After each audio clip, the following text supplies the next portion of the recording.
Back in 2015, Ambitiouz Entertainment was dominating the music industry. They had multiple award-winning artists like Emtee, A-Reece, Sjava, Amanda Black, and many others, with each having multiple hit songs and classic albums. But after making Ambitiouz Entertainment tens of millions of rands, a few years later, they all suddenly left the record label and exposed the evil that was being done behind closed doors. From allegations of paying their artists a monthly minimum wage, but I was getting paid monthly and a certain amount that just didn't cut it for me, to confiscating their music awards after winning them. I never stayed with an award for over 24 hours after receiving, and taking them to court whenever they try to leave and be independent. Yeah, man, we just came back from the court, as my brother just said.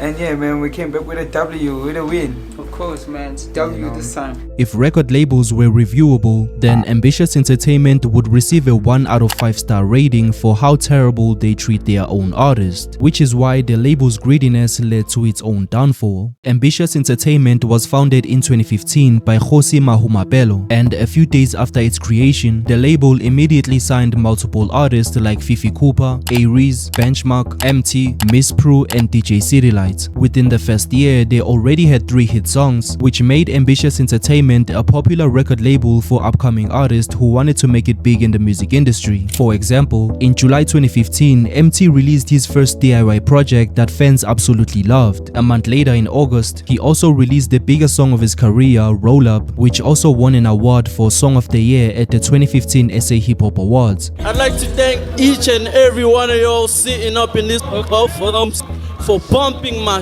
ish. Shout out to Fifi Cooper, BTnchMarQ, DJ Citi, Lyts, and every single one of y'all for believing in me from day one, you feel me? The original song was followed by a roll-up remix featuring Wizkid and AKA, and these 2 tracks would later make it to his 2015 classic debut album, Avery, in which more than half of the track list all became hit songs. Meanwhile, Fifi Cooper released her own debut album containing its own multiple hit songs, with A-Reece also dropping his debut single featuring Emtee, which also became a hit song. But this insane success was only just the beginning for Ambitiouz Entertainment. In 2016, Emtee won more than 6 music awards, and his 2015 debut album Avery sold more than 40,000 copies and was certified platinum. Emtee's in the house, okay? He went platinum, ne? yes sir. Moreover, A-Reece delivered his own classic debut album Paradise with more than 5 hit songs, and on Twitter, he posted that he wishes to win an award for Lyricist of the Year as one of his goals for 2016. The one moment in there when they were nominating that I actually was like, yo, was when they brought you up for Best Lyricist. Yeah. You've been wanting that for a while. For a while. For a minute. For a while. You know And I'm very happy. Yeah. Because it's like I even made a pinned tweet for that. You know what I mean? I put it up there. Yeah. And I'm like, it's out here. and now I'm like, what?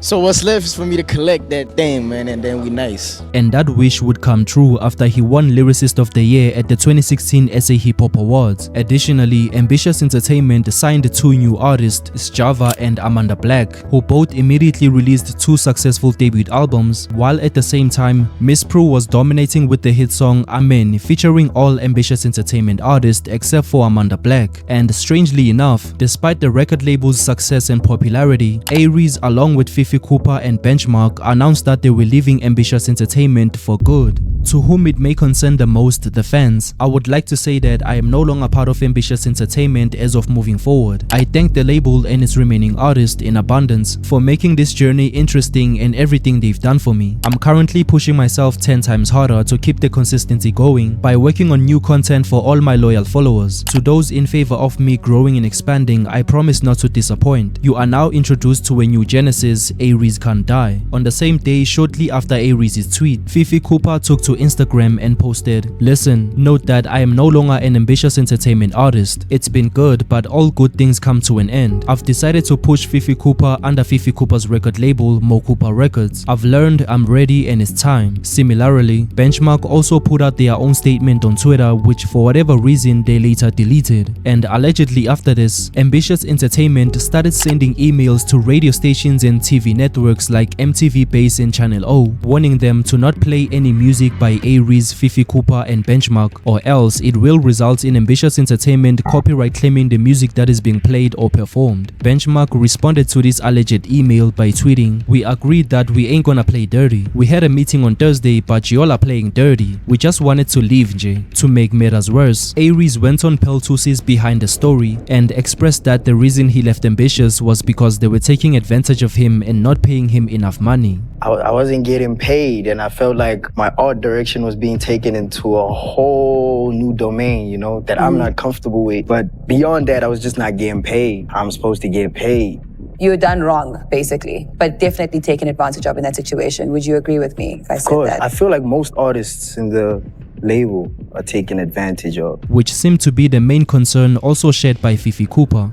The whole Ambitiouz thing, I actually didn't want it to get to this point because for me it was a personal thing. I was just fighting with my boss and it was personally meeting separately. I didn't know that the guys want to leave, but I know that every artist, whenever we go to shows or gigs or interviews, we were talking about this problem that we are working but we don't have money, you know, so it was just that thing. After leaving Ambitiouz, Emtee felt like they abandoned him, so he tweeted, "These kids leaving the label thinking they know better. Good luck out there." Those who used to say things like Ambitiouz forever are all gone. After seeing this, A-Reece responded, "And those who said they want to leave stayed. Your word is far from your heart. That's hypocrisy. Emtee, you deserve better and you know it." I'm gonna put it out how it is. See, with Emtee had the same feelings as I did about the label. Really? And his were probably like worse because they were bottled in. I remember we had a show in PLK and I was with them in the van and stuff. It was me, him, Flame. That's who I remember. And then he was like, "Yo, you can't even be your ultimate self as an artist in this label because you marginalized, you know?" I'm like, "Yo, where's that coming from?" I was just like, "No, I think I'm gonna leave sooner than I thought." Yo, I'm telling you right now, those are his words. They came out of his mouth. If I'm lying right now, may God strike me down. I took that because I was like, yo, man, I relate. But then when it was time to actually do it, I'm not saying he was supposed to do it when I was doing it, but don't go out there now making the people believe that, you know, I'm the bad guy or I'm the traitor, I'm the betrayer. You know, that's not cool. Furthermore, in November 2017, the CEO of Ambitiouz filed a lawsuit against Fifi Cooper, restricting her from owning and performing any music that she recorded while she was signed under the label. On top of that, they also forced her to pay for the legal fees that it cost Ambitiouz to file the lawsuit against her in the first place, along with paying all her royalties to the label. As a result of this, #boycott Ambitiouz Entertainment started trending on Twitter in support of Fifi Cooper. South Africans, I think it's time we stop supporting this record label. Let's #boycott Ambitiouz Entertainment, guys. Fifi Cooper is a human being, not a property. How about we do a crowdfunding campaign for Fifi Cooper? We can raise 1 million towards her new record label. #boycott Ambitiouz Entertainment. #boycott Ambitiouz Entertainment. God, please borrow me 2 million rands so I can buy this label and turn it into a spaza shop. My heart bleeds out for Fifi Cooper. I don't care what business you are running, but this is some evil-ish. Some people went as far as unfollowing and blocking Ambitiouz Entertainment on Twitter, along with social media accounts of all of their artists, which was followed by deleting all of their music on iTunes and Spotify, only to re-download the music for free on a website called Fakaza. Hi guys, I'm selling pirated Ambitiouz Entertainment music for R250 an album, all artists included. So Ambitiouz artists are about to go platinum on Fakaza. Stop supporting record labels who enslave our artists. #boycott Ambitiouz Entertainment by not buying their music. Don't buy their music, don't attend their events. In fact, unfollow Ambitiouz artists, they don't even deserve our retweet. Let's not forget to unsubscribe on their YouTube channel. I wish I could take back my views. Regardless of this negative public perception, Ambitiouz won the lawsuit against Fifi Cooper and stated that they were planning on doing the same thing to A-Reece and B3nchMarQ. But fortunately, before they got the chance to do that, Julius Malema with EFF offered assistance to Fifi Cooper to fight back the lawsuit that Ambitiouz filed against her. Posting on Twitter, "We have seen the injustice caused to Fifi Cooper by Ambitiouz Entertainment, which is politically associated with the corrupt Northwest Premier Kgosi Mahumapelo. We have contacted Fifi Cooper with the willingness to help her fight back against the corrupt and exploitative record company." Eventually, EFF ended up winning against the lawsuit. I want to give a shout out to Bob Julius Malema because he's the reason why I'm performing these songs today. Despite getting backlash from the public, in 2017, Ambitiouz began replacing all the artists that they lost by introducing new artists, and specifically with the rapper Citi. There were rumors that Ambitiouz instructed him to take shots at A-Reece in order to kickstart his music career, which is something that A-Reece also once mentioned when he revealed that the CEO of Ambitiouz told him to diss Nasty C in order to quickly launch his career. Nasty's on the up and up, doing his thing, and then boom, A-Reece pulls up, gets signed to Ambitiouz Entertainment. You have the label owner with his own agendas, you know? So in order to be the one at the time regarding like artists in my age group was for me to go at Nasty. I'm trying to be out there too, and I thought it was healthy competition, so I done did it. Yeah. I just did it. I was like, yo, let's go. But then it became worse because it was the label owner's war on his own. Like, he became obsessed with trying to beat Nasty. Let me put it that way. In 2019, Ambitiouz again lost one of his biggest artists, Emtee, mainly over financial issues. But according to him, another reason why he left was because Ambitiouz contributed in destroying his reputation by choosing not to comment on his personal drama. The reason for the departure really was just, as you said, you know, I've won a lot in the past, lost a lot. When I go through the L's, it's like I'm alone. And when the label is asked, like, what's going on, blase, it's always no comment, whoop-de-whoop, we don't know. And I'm like, how? These people are not representing me well. If every single time you're gonna say no comment, even when stuff is as bad as people talking about my kids and my wife and stuff like that, still no comment. At one point, he also mentioned that he was getting paid a monthly salary of less than 20,000 rands while getting overworked and making the label approximately 50,000 rands per gig. I remember I did 6 shows in one night. After that night, my body was fucked, like I was tired, and I don't get tired, you know, I'm a hustler. So I'm like, no man, here I'm working too much, man. But I still have to wait for a month end. Do you know, in one gig you probably made your salary with one song performance? How much was your salary? It didn't stay the same, I'll have to say. I'm gonna say it started at how much? Yeah, you're an employee. Started young, you know, 50k, 60. Yeah, I mean that's empty decent starting. Less, way less. Damn, so under 20. Yeah. Fucking hell, bro. You feel me? And this was when Roll Up was out already. Yeah. Man, this is, yo, that's criminal, bro. You feel me? So. And do you know how much they were, in hindsight, or do you know how much they were charging for gigs? Dude, they were charging like 80, 70, 40, bro. I tried to book Emtee, bro. Contract. I tried to book Emtee, bro. I saw Sjava. I'm like, this is too much. In addition, Ambitiouz took away his 7 awards that he won while he was still under the label. You know, everybody congratulating me on my way out. And then the boss man comes up behind me on some, yeah, give me your smile. And I'm like, I stood there and thought, like, what is this? I looked at the award and I saw it's written Emtee on there. I looked at him and he repeated your statement. And then I didn't ask the third time. It just made sense to me. I'm like, okay, here we go again. Alright, take your thing, homie. I'm out. I just left. I didn't even like debate or try to reason or, yo, can I take it home? One thing I can tell people who've never taken one award home to my parents.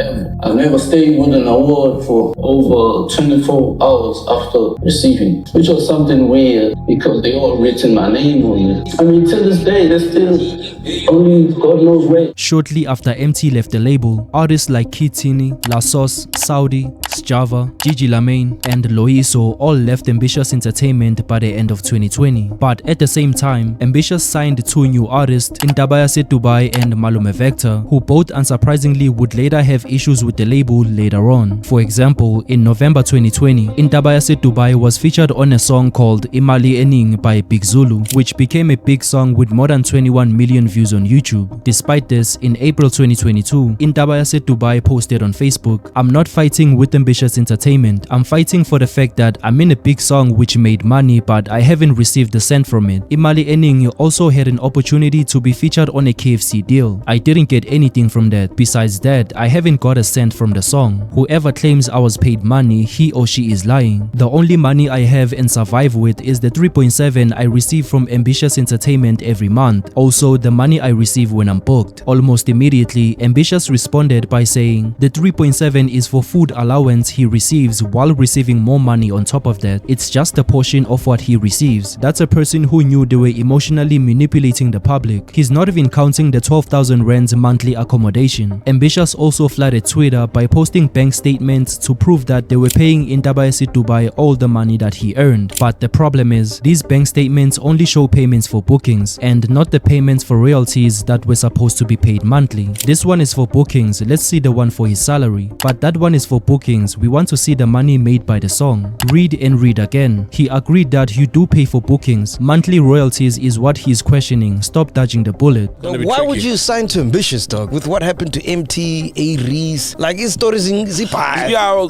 but who got their fingers burnt, I guess. Yeah, well.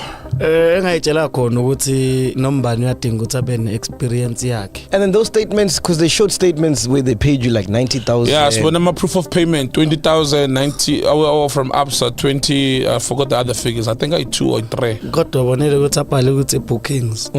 Ama-bookings lawa, ama-reports wama-bookings. So all those statements are valid. Imali zangena. Yeah, imali zamagigi lezo. Ngiyazazi. Ukuthi wena uthe, that's why it was confusing. What the only money you've ever received from Ambitiouz? 3.5. Yes, nemali yamagigi mawukuthi ngibookiwe. Oh, now we get it. And then royalties? Sambro. I'm not sure ngoba yiki imali ngeke ngayithola from Usambro. How much do you think Imali Mingi has made? Because like that song was big, man. Sambro. In Sambro? Yeah. How much you think? That's probably 3 million. 3 million. 3 million, I said. Allegedly. Nah, maybe says.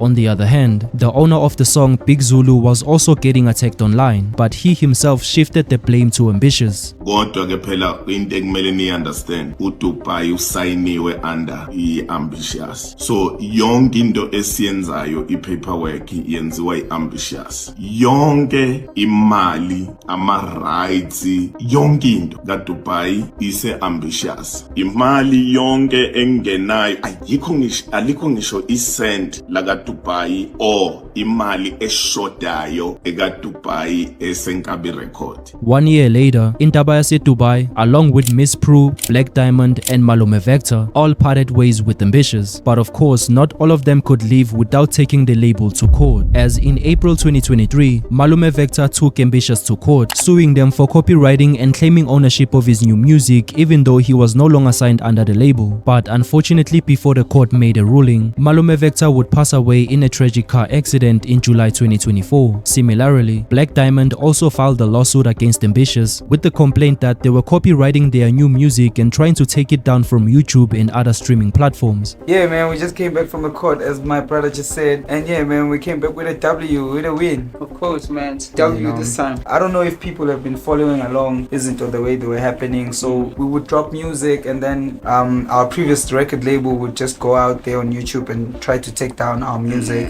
Claim, copyright claim, you know. Yeah, man, basically that's why we took them to court. While parting ways with Ambitiouz is beneficial for some artists, unfortunately for many of them, they end up vanishing from the public eye after leaving the label. As explained in this tweet, record labels are stealing from artists, but also most artists can't stand on their own. Only 3 artists that succeeded after leaving Ambitiouz Entertainment are Sjava, Nyaupe Boy, which is A-Reece, and Emtee. However, this outcome doesn't only affect the artist, but it also affects the record label as well, as ever since Ambitiouz lost all of its biggest artists, it has been desperately trying to make a comeback but is failing miserably. It got so bad that they even started begging fans to promote their new music in exchange for 100 rand. On YouTube, all of their recent videos consist of old music from 2016 that was made by their biggest previously signed artist. And on Facebook, they post internet memes and screenshots, most of which are accompanied by negative comments like, "Making money on Facebook now, no other choice, where are the artists?" From the best record label in South Africa to Facebook comedians. Yeah, nah, life. I heard you guys were crying for a co-sign at Emtee Records. Another interesting post was, truth be told, Ambitiouz Entertainment failed as a record label. Now they are focusing on creating memes. From bagging millions of views on their channel back in the days to failing to even bag 10,000 views in 7 months. Nah, this fall off gotta be studied. How can the biggest label fail this bad, then they start being comedians on Facebook? Shame on them. If Ambitiouz Entertainment treated all of their artists artist with fairness and transparency, then they arguably might have still been the best record label in South Africa till today. But because of alleged greediness and corruption, the label has destroyed its reputation beyond repair and will never go back to the greatness it once was.